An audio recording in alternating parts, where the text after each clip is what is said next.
The mistakes that turned New York into an epicenter of the coronavirus epidemic. The threat of the coronavirus was looming over New York City, but Mayor Bill de Blasio was not especially worried. "I'm encouraging New Yorkers to go on with your lives plus get out on the town despite coronavirus," he tweeted on March 2nd. There was an Italian film playing at Lincoln Center. He urged people to see it.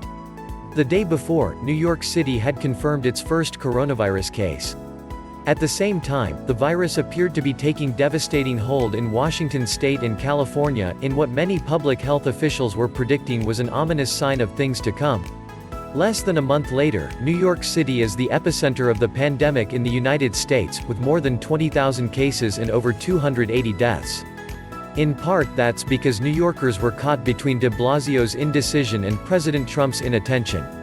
It was left to Gov. Andrew Cuomo to prod both men into taking the outbreak in New York more seriously than they previously had. De Blasio's less than coherent response has disappointed even his fellow progressives. Out of the three of them, unfortunately, he has been the worst in taking decisive action, New York City public advocate Jumaane Williams says of de Blasio. In a recent conversation with Yahoo News, he struggled to find words to describe the inadequacy of Trump's response, but was hardly more generous to de Blasio, with whom he shares a near-identical political outlook. Freddie Goldstein, a spokeswoman for City Hall, countered such claims in an email to Yahoo News. "It's easy to sit on the sidelines and have an opinion," she said in response to criticisms by Williams and others who spoke to Yahoo News for this article. The mayor carries the responsibility of 8.6 million New Yorkers. He must think about their safety, their livelihood, their education.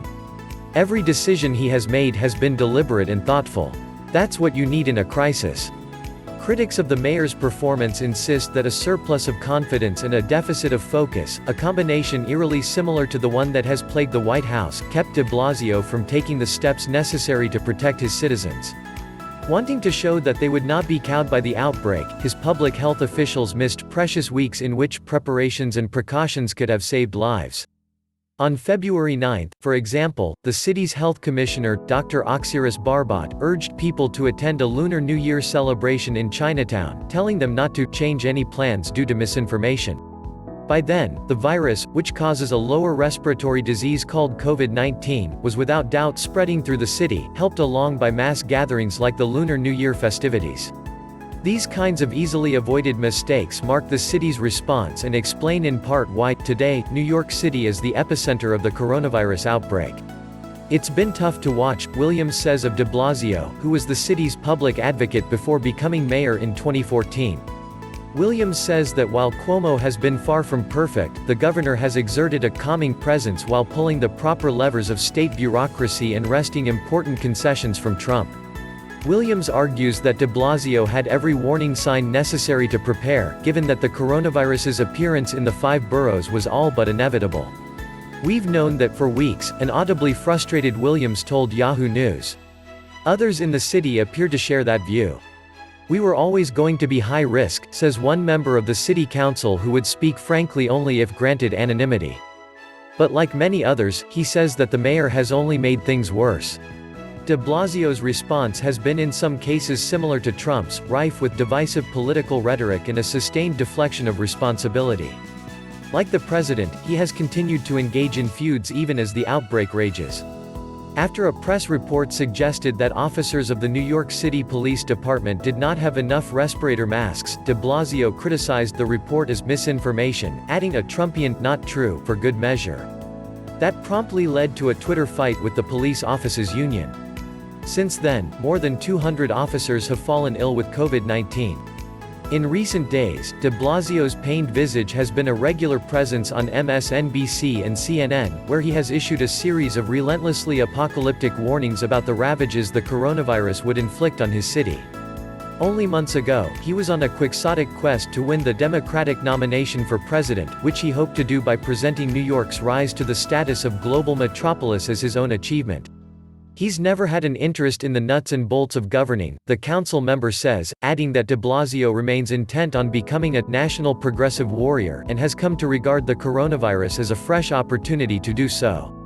Despite his near-daily appearances on cable news, however, de Blasio does not appear to have burnished his reputation the way predecessor Rudy Giuliani did after 9/11, when he became known as America's mayor. If the coronavirus has shattered Trump's image as a managerial genius, it has hardly been much kinder to de Blasio, instead revealing shortcomings that have long been obvious to New York political observers. De Blasio's response is a lot like Trump's, says Bradley Tusk, a top advisor to Michael Bloomberg, whom de Blasio replaced in City Hall. Tusk charges de Blasio with a willful disdain for health experts, slowness to realize what was happening, lack of attention to details, inability to accept personal responsibility and challenges making decisions. It's the epitome of poor leadership. But some have praised de Blasio's leadership, explaining that the combination of the city's size and Washington's muddled response has made the mayor's task nearly impossible. In all my years of working in and around government, I have never seen a crisis like this where the federal government has been in absentia, says former de Blasio advisor Peter Ragoni. Ragoni says de Blasio has been impressive in his handling of the pandemic. I think people have to understand the sheer scale of what he is managing right now, adds Ragoni, who left City Hall in 2015 and returned to San Francisco. In fact, there is probably no other public official with a more challenging job, he says, enumerating some of the challenges facing de Blasio: a school system of more than 1 million children, the nation's largest hospital system, a police force that is effectively a small army, 3 of the world's busiest airports. Though critics may outnumber them, there are fans of de Blasio's handling of the pandemic among members of the public as well, including outside his base of unionists and progressives.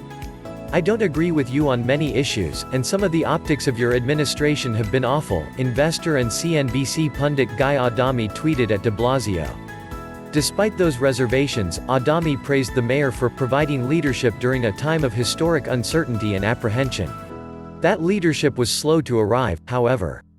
Even as the scope of the epidemic grew within the confines of the city, de Blasio appeared optimistic about New York's chances of evading a full-blown epidemic.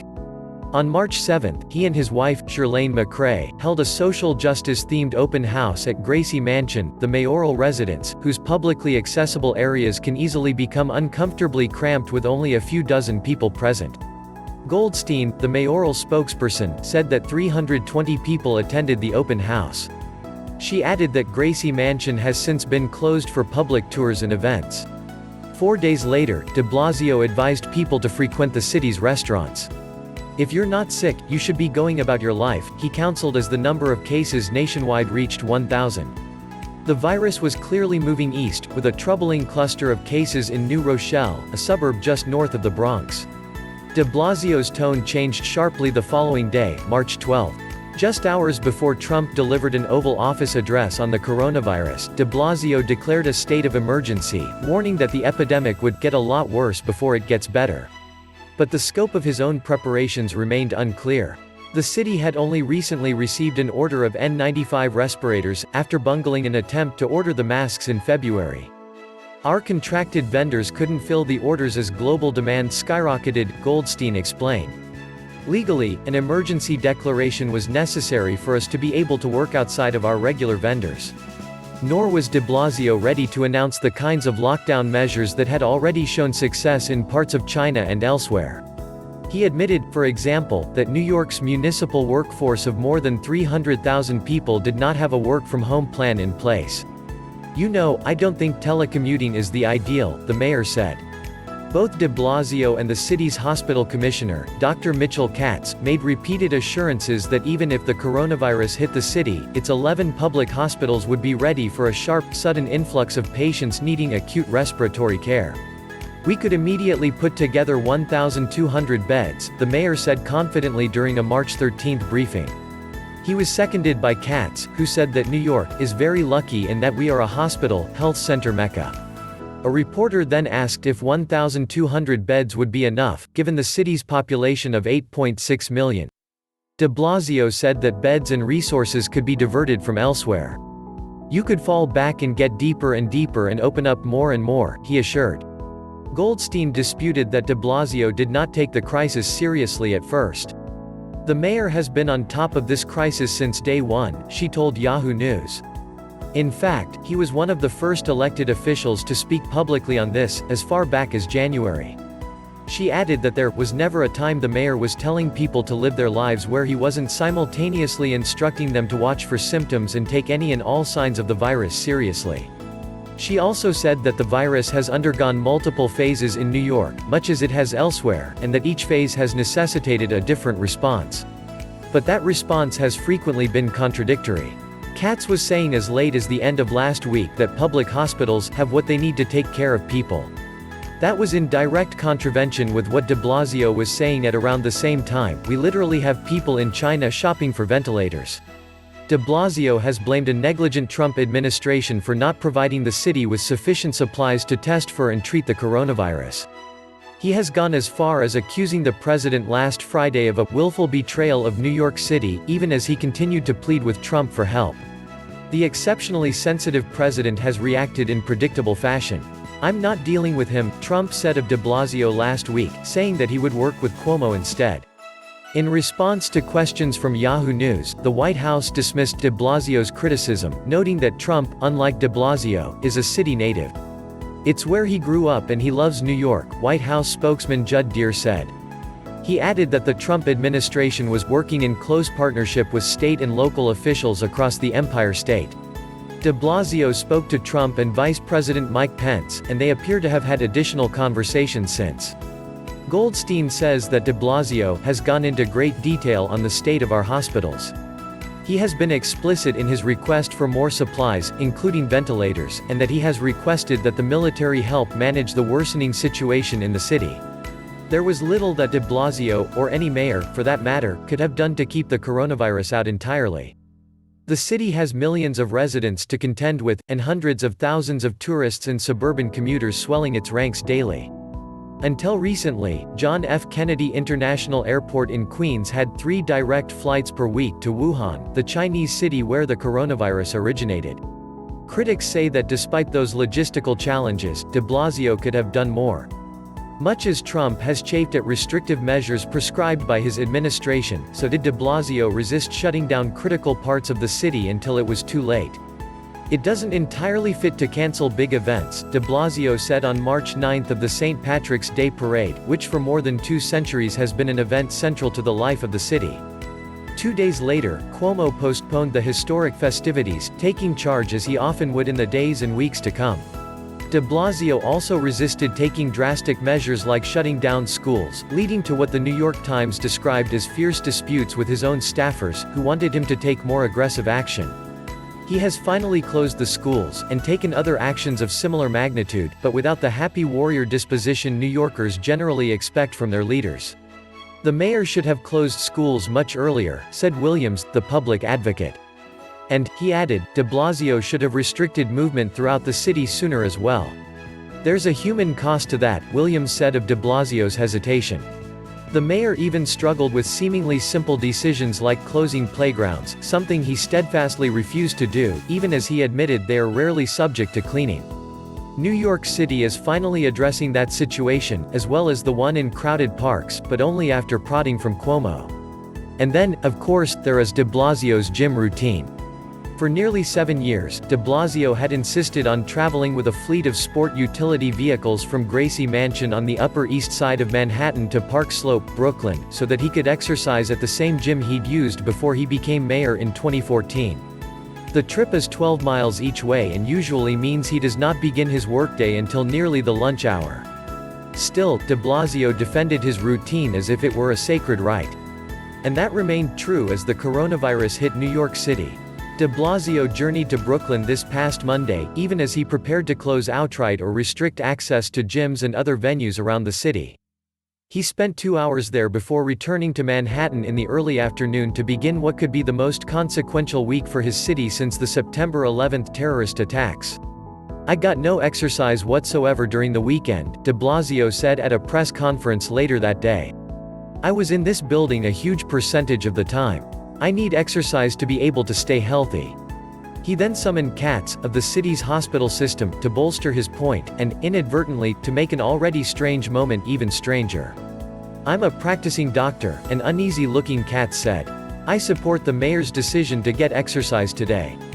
In the meantime, de Blasio has also had to watch as his rival in Albany has been embraced by the very media and political establishment whose adulation has consistently eluded the mayor. The Associated Press branded the governor the Democratic counter to Trump, a title that de Blasio has desperately sought. Cuomo seems to instinctively grasp what people need. When a local reporter confessed to having a crush on the governor during one of his press conferences, he called her to chat. The governor's charmingly crotchety uncle explanation of self-quarantine went viral, thanks to comedian Samantha Bee, who branded him America's dad. Former City Council Speaker Christine Quinn, who now runs a homeless advocacy organization, praised Cuomo for doing an outstanding job on the coronavirus response. He has been the model, she added, pointedly declining to criticize de Blasio, against whom she unsuccessfully ran for mayor in 2013. There has even been some longing for former Mayor Rudy Giuliani, despite his disastrous turn as Trump's personal attorney. Giuliani seemed to know instinctively that what the public craved during a crisis was humanity, humility and community, wrote Jennifer Senior of the New York Times in a recent column. Giuliani appealed to our better angels, Senior wrote. Speaking to Yahoo News, Giuliani blasted de Blasio's performance and praised Cuomo effusively, lamenting that City Hall was playing second fiddle to Albany. It's inconceivable to me that the state of New York would have taken over when I was the mayor, he said. He was especially critical of de Blasio musing about a citywide lockdown order without first working out all the details with Cuomo. Last week, de Blasio told New Yorkers to expect a shelter-in-place order, apparently at the urging of his wife, who has no emergency management experience and was recently accused of mismanaging a $1 billion mental health effort. Cuomo quickly rejected that idea, only to later issue an order of his own called New York State on pause. De Blasio was not at the podium with him, despite the fact that two-thirds of the state's population is concentrated in the 5 boroughs. I see a terrible problem here with the governor and the mayor, Giuliani said, speaking after de Blasio had speculated on the stay-in-place order but before the governor had issued the order of his own. The mayor is frightening the hell out of people about locking them in their houses, and the governor says he's not gonna do it. They gotta be on the same page. De Blasio answered Giuliani, whose most recent experience has been conducting a shadow foreign policy for Trump that led to impeachment charges, through City Hall spokesperson Olivia Laparoliere. Rudy Giuliani has not said a single credible thing in years, and these comments are no different, Laparoliere wrote in an email to Yahoo News. Though he has seemingly become a progressive darling overnight, Cuomo struggled much like de Blasio to gain national prominence. And like the mayor, the governor has faced accusations of unethical behavior. But now he is being hailed as a hero by the very same people who, until the coronavirus epidemic, had largely ignored him.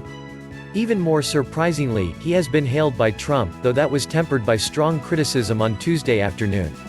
Cuomo's political skills were evident on Tuesday afternoon, as he criticized the lack of federal resources coming to New York without naming Trump directly.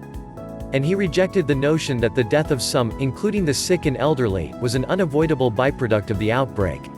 We are going to fight every way we can to save every life that we can, because that's what I think it means to be an American, he said.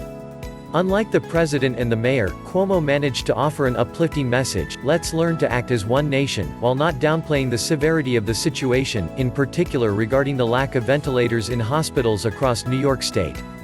He described the coronavirus as a bullet train heading toward New York while warning Americans outside his state that they too would encounter the sickness soon enough. Quotes from Cuomo quickly spread on cable news and social media. A little later, Vice President Pence announced that 4,000 ventilators were on their way to New York.